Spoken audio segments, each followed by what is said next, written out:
Hello दोस्तों, स्वागत है आपका मेरी एक और नई वीडियो में। और आज हम ऑसिलेशन एंड वेव्स कर रहे हैं। पिछली वीडियो में भी oscillation and waves chapter oscillation and waves है, पर पिछली वीडियो में मैंने इंट्रोडक्शन दे दी थी। पीरियोडिक मोशन क्या होता है, नॉन पीरियोडिक मोशन क्या होता है, oscillatory, non oscillatory, physical system वगैरह वगैरह, ठीक है, ऑसिलेशंस वगैरह सब बता दिया था। और आज जो हमारा टॉपिक है, सेकंड टॉपिक मतलब सेकंड लेक्चर जो है वो होने वाला है एसएचएम, सिंपल हार्मोनिक मोशन क्या होता है, रिस्टोरिंग फोर्स और कंडीशंस जो है एसएचएम के लिए वो, ठीक है। तो देखिए जो एसएचएम है क्या है, वो एसएचएम एक सिंपल हार्मोनिक मोशन मतलब एक बैक एंड फोर्थ मोशन है, मतलब टू एंड फ्रो, आगे पीछे जो मोशन होता है ना, जैसे पेंडुलम का, वैसे ही बैक एंड फोर्थ मोशन है। किसके द्वारा प्रोड्यूस होता है, रिस्टोरिंग फोर्स के।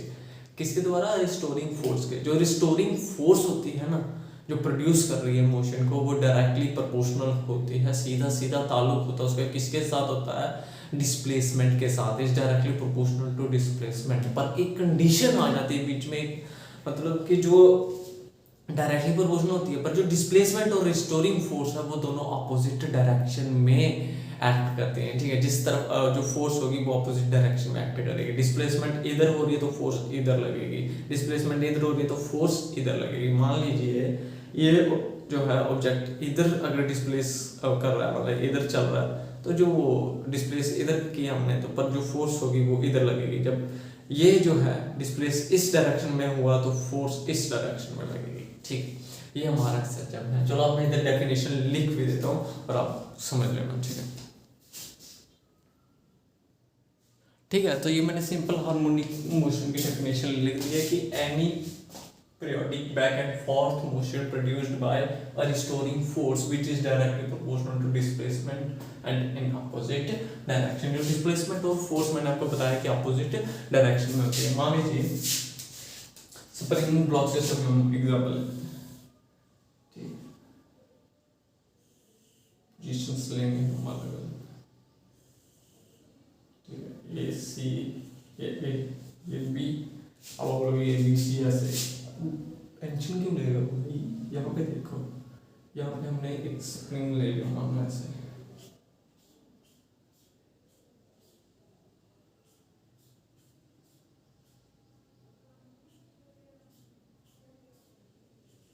ठीक है, ले लिया। ये जो पहले जो इसकी पोजीशन है ये हमने वो दिखा, ठीक है, जो इसकी पहले जो पोजीशन, ठीक, वो दिखाते हैं हमने, ठीक है। ये इसकी मान लीजिए इक्विलिब्रियम पोजीशन है, मीन पोजीशन है, इनिशियल पोजीशन है, ठीक है। अब हम फिगर ड्रा करते हैं यहाँ पे,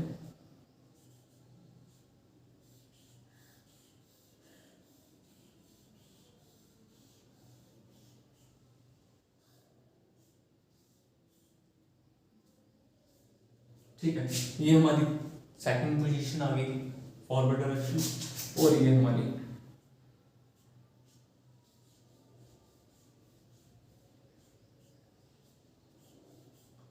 इस डायरेक्शन में, ठीक। ऐसे लाइन रेफरेंस के लिए डस्टर ठीक है। ये हमारी पोजीशन बी। सबसे पहले आपने देखा कि ये इक्विलिब्रियम पोजीशन में है। जब हम इसको कि कहाँ से कहाँ तक डिस्प्लेस हो गया, यहाँ से मान लीजिए इस पोजीशन से ये कहाँ तक डिस्प्लेस हो रहा है, यहाँ ये मान लीजिए डिस्प्लेसमेंट हो रही है ऐसे, ठीक है। अब जो है यहाँ से यहाँ तक क्या हुई, एक्स डिस्प्लेसमेंट हुई, यहाँ पे भी ऐसे ही होगा एक्स, ठीक है। डिस्प्लेसमेंट यहाँ पे किस डायरेक्शन में हो रही है, इस डायरेक्शन में जा रहा है x.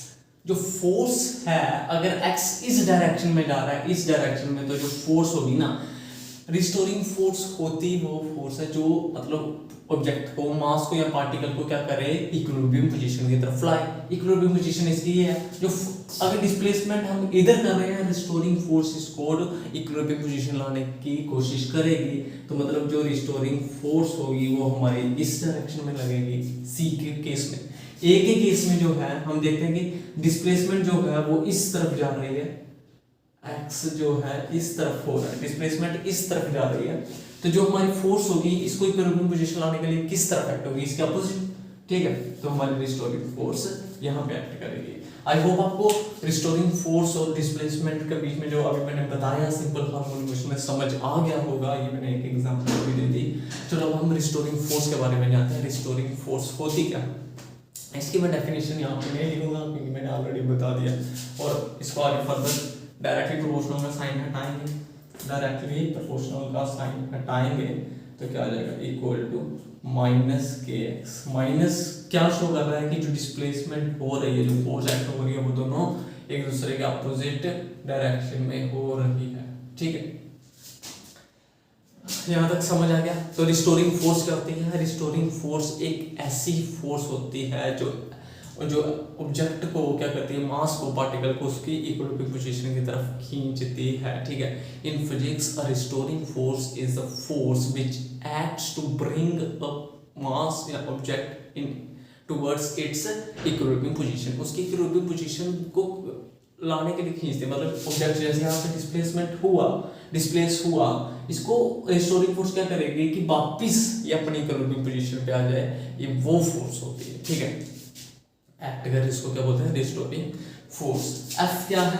F R restoring force, के क्या है, स्प्रिंग कांस्टेंट, और एक्स क्या है, डिस्प्लेसमेंट, और minus for opposite direction of force. Okay, I hope यहाँ पे आपको ये समझ आ गया होगा सिंपल हार्मोनिक मोशन क्या होता है। ठीक है, अब हम इसके कंडीशंस करते हैं। ठीक है,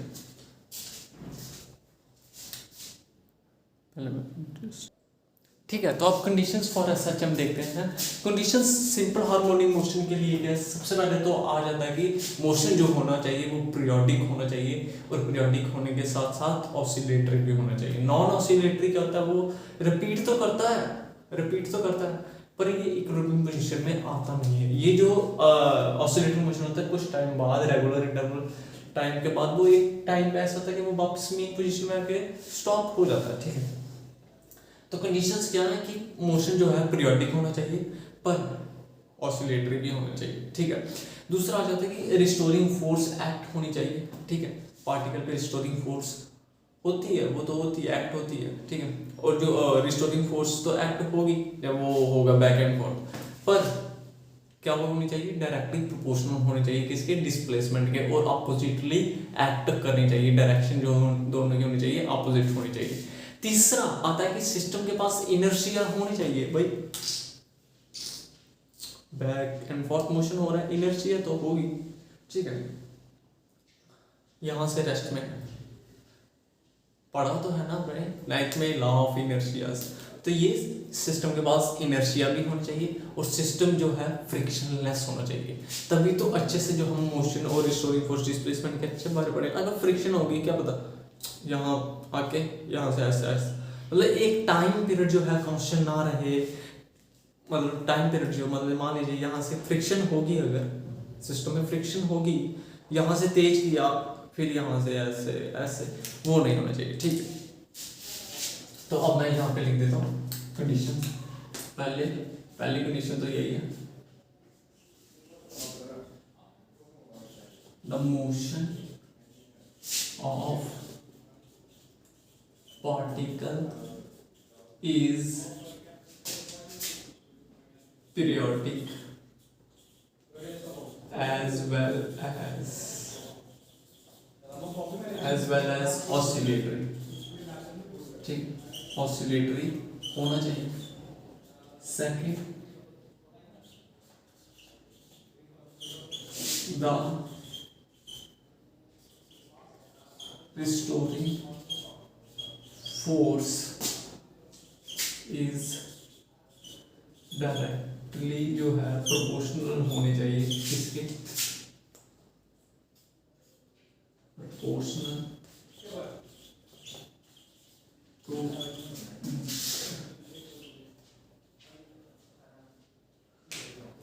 टू डिस्प्लेसमेंट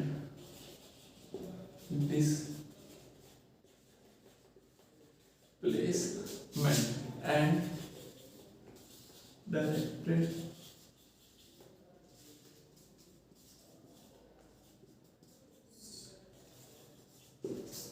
ऑपोजिट डायरेक्शन होनी चाहिए। थर्ड जो आया था हमारे पास, सिस्टम हैज इनर्शिया, ठीक है, और सिस्टम शुड बी फ्रिक्शनलेस, ठीक है, कोई फ्रिक्शन नहीं, ऐसा मान के चलना, ठीक है। ये कंडीशंस होती है सिंपल हार्मोनिक मोशन के लिए, ठीक है। और अब आपको ये समझ आ गया होगा कि एसएचएम सिंपल हार्मोनिक मोशन क्या होता है। अब आगे इसके आगे हम टॉपिक पढ़ेंगे सिंपल पेंडुलम, मास अटैच्ड स्प्रिंग, ठीक है, ऐसे डैम्ड ऑसिलेशंस वो सब पढ़ेंगे, ठीक है। तब तक लेती दीजिए आई होप आपको ये पूरा समझ आ गया होगा। अगर वीडियो अच्छा लगे तो प्लीज़ लाइक शेयर सब्सक्राइब जरूर करना। Thank you.